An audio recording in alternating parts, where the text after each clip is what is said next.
আমরা ইসলামটারে প্রেজেন্ট করতে পারি নাই, ইসলামটারে উপস্থাপন করতে পারি নাই।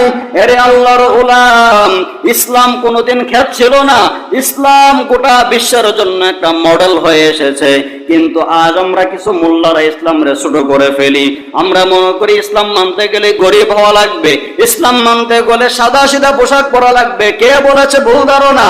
এরে নবীর উম্মতের দল, ইসলাম মানে থাকবে সাধারণ কিছু জ্ঞান, ইমামতি করার মতো জ্ঞান। কে বলেছে রে বাবা? তোমাদের কোনো ইতিহাস জানা নাই?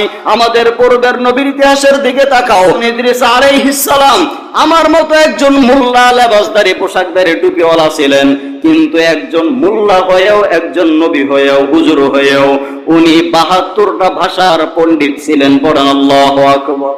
কিন্তু আমাদের এই সমস্ত চিন্তা নাই।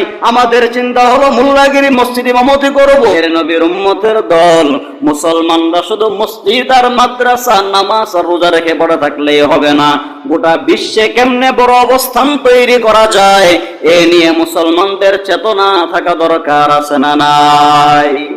যে ব্র্যান্ডের পোশাক ওরা বানায়, প্রথম আবিষ্কার করেছে ইদ্রিস নবী। পড়েন আল্লাহু আকবার।